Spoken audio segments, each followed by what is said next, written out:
মোহনপুর পঞ্চায়েতের বড়কাঠালিয়া অঞ্চলে বেসরকারি কলেজের বাইরে তামাকজাত দ্রব্য বিক্রিকে কেন্দ্র করে উত্তেজনা। মোহনপুর পঞ্চায়েতের বড় কাঠালিয়া অঞ্চলে অবস্থিত বেসরকারি শিক্ষা প্রতিষ্ঠান তার বাইরে দেদার বিক্রি হচ্ছে তামাকজাত দ্রব্য। ইউজিসি গাইডলাইন অনুযায়ী যে কোনো শিক্ষা প্রতিষ্ঠানের বাইরে তামাক বা মাদকজাত দ্রব্য বিক্রি করা দণ্ডনীয় অপরাধ। এই নিয়মের অমান্য করে শিক্ষা প্রতিষ্ঠানের বাইরে দোকানে বিক্রি হচ্ছে তামাকজাত দ্রব্য। আজ শিক্ষা প্রতিষ্ঠানের তরফ থেকে এই নিয়ে বিরোধিতা করায় বাকবিতণ্ডায় জড়িয়ে পড়েন তারা।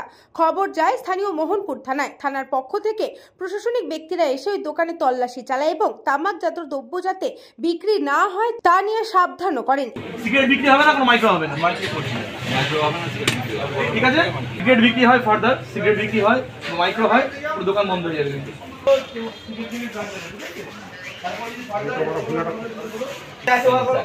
ঠিক আছে,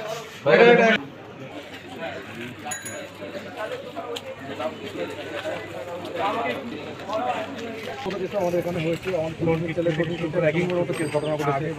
আমরা জানিয়েছে যে এখানে সিনিয়ররা বছর স্টুডেন্টকে বা যে লিখিত কমপ্লেন জমা দেবেন যে করছে তার নামে, আর যদি ফার্দার কেউ সিগারেট বিক্রি করে সেটা ভিডিওগ্রাফি করে ঘটনা ঘটেছে। আমরা জানিয়েছে যে এখানে র্যাগিং এর মতো কেস ঘটনা ঘটেছে। আমরা জানিয়েছে যে এখানে সিনিয়ররা বছর স্টুডেন্টকে বা যে লিখিত কমপ্লেন জমা দেবেন যে করছে তার নামে, আর যদি ফার্দার কেউ সিগারেট বিক্রি করে সেটা ভিডিওগ্রাফি করে থানায় রিটেন কমপ্লেন জমা দেবেন। যে মানে কিন্তু করে তার সঙ্গে দু তিনজন বসে, তারাও সবাই একই ঠিক আছে, বুঝতে পারলাম যেটা বললাম। মানে প্রভোকেশন প্রচন্ড থাকে, তাই মানে এই বিষয় নিয়ে বলতে গিয়ে মোহনপুর পঞ্চায়েতের সদস্য এবং বিশ্ববিদ্যালয়ের পক্ষ থেকে ডেপুটি রেজিস্ট্রার তারা জানিয়েছেন, নেশা বলতে বিড়ি সিগারেট ফিগারেট এরকম তো দোকানে দোকানে বিক্রি হচ্ছেই, এবং মেসেও তো অনেক জায়গা থেকে অনেক রকম গাঁজা ফাজা এসে ছেলেপিলেরা ছাত্ররা খায় দেয়। আমরা যতটা পারি ট্যাকেল করার চেষ্টা করি।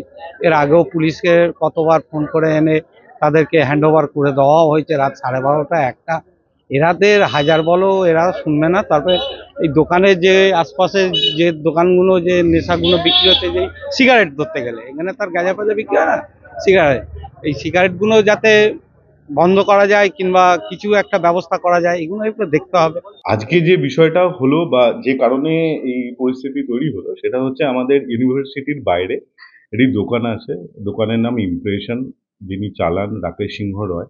এনার দোকান থেকে আমরা দীর্ঘদিন ধরেই আমরা অভিযোগ পাচ্ছি, আমরা বিভিন্ন আমাদের স্টাফেদের মাধ্যমে, স্টুডেন্টদের মাধ্যমে, যে এইখানে বিভিন্ন রকম নেশার দ্রব্য আমাদের ইউনিভার্সিটি চলার সময়কালীন, তারপরে সন্ধেবেলা, বিকেলবেলা, এইগুলোতে আমাদের একটা দীর্ঘদিনের আপত্তি ছিল। আমরা অনেক রকমভাবে জানিয়েছি, কিন্তু সেটা বন্ধ না হওয়ায় পরবর্তীকালে আমরা ব্যারাকপুর পুলিশ কমিশনারেট এবং তথা আমাদের আঞ্চলিক প্রশাসনকে আমরা জানাই। আজকে যেটা করেছেন আমরা যোগাযোগ করাতে এবং সরাসরি ওইখান থেকে কমিশনারেট থেকে, ব্যারাকপুর পুলিশ কমিশনারেট থেকে তারা পাঠান, তাদের সংশ্লিষ্ট পুলিশ আধিকারিকরা আসেন এবং তারা হাতে নাতে জিনিসগুলো দেখেন যে এই ধরনের দোকানগুলোতে, বা বিশেষ করে এই রাকেশ সিংহ রায় যার দোকান থেকে এগুলো পাওয়া গিয়েছে করে। আমরা চাই যে আমাদের যে শিক্ষা প্রতিষ্ঠান রয়েছে, ইউজিসির একটা পরিষ্কার গাইডলাইন রয়েছে, যেখানে বা আপনারাও আরো আরেকটু মানে যতটা আমার নলেজে আছে সেই অনুযায়ী বলতে পারি যে এই ধরনের শিক্ষা প্রতিষ্ঠানের ভেতরে অথবা বাইরে 100 গজের মধ্যে কোনো ধরনের এই মাদক ধরনের দ্রব্য, নিকোটিনজাত দ্রব্য, সিগারেট, এই ধরনের জিনিস বিক্রি করা নিষিদ্ধ, বা এর জন্য হয়তো কোনো আইনি ব্যবস্থাও রয়েছে। তো আমরা দীর্ঘদিন জানাবার পরেও যেহেতু এটা বন্ধ হয়নি, আমরা আজকে বাধ্য হলাম ফার্দার আমরা ব্যারাকপুর পুলিশ কমিশনারেটকে জানাতে, এবং তারা অত্যন্ত তৎপরতার সাথে এসে প্রত্যেকবারের মতো আমাদের সাহায্য করেছেন।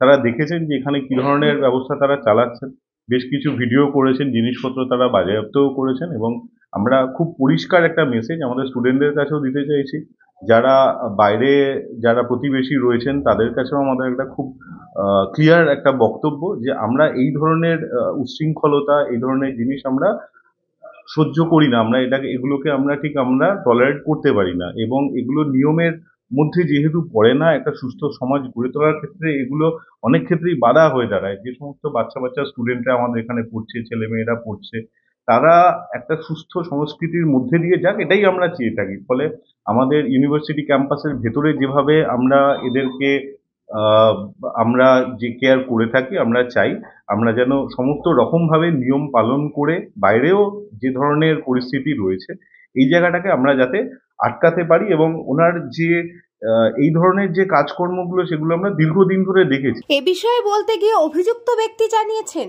না, আমরা তামাকজাত দ্রব্য বলতে সিগারেট আমরা বিক্রি করতাম।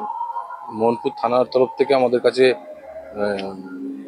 খবর আসে, বা ওনারা স্যাররা নিজেরাও এসেছিলেন, আসার পর ওনারা বারণ করে যাওয়ার পর আমরা বিক্রি করিনি বা আমরা বিক্রি করব না।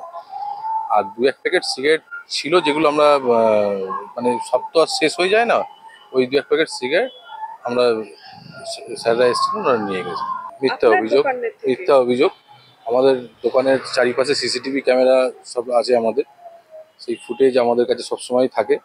এটা একদম সরাসরি মিথ্যা অভিযোগ। আর আমরা কি স্বার্থে করবো? আমরা তো ইউনিভার্সিটি বড় হচ্ছে, রিজেন্ট কলেজ বড় হচ্ছে, তার জন্য আমরা আমাদের সম্পত্তিও রিজেন্ট কলেজ ইউনিভার্সিটিকে আমরা দিয়েছি, যাতে ওরা বড় হয়। আজকে বিকেল 4টের সময়, 4টের কিছুক্ষণ আগে, এবার হঠাৎ আমার দোকানে অনেক বাইরের ছেলে প্লাস কলেজের ফ্যাকাল্টি বা কাউন্সিলাররা সব এসেছিলেন। এসে দোকানে সিগারেট দিতে হবে বেচেছি, এইসব নিয়ে নানান একটা সিনক্রিয়েট তৈরি হয়েছিল। তারপরে কিছুক্ষণ পর পুলিশ প্রশাসন আসেন, এসে ব্যাপারটাকে টেক ওভার করেন। না, আমি কিছু এক্ষুনি বলবো না, আমি আর একটু দেখি। সহ্য করছি, সহ্য করতে হচ্ছে। আমি আমার ভুলটা যেহেতু আমি স্বীকার করে আমি আর বলেছি যে সিগারেট আমি বেচবো না, বা এই অবধি। তারপরে কলেজ বড় হচ্ছে, আমরা সহযোগিতা করেছি, এটা আমাদের মূল বক্তব্য। কৃষ্ণাপালিতের report, news Banga time. St. Augustine's Day School, Barakpur. Success for every child. Admission open 2026 to 2027. Contact number 900793 4555.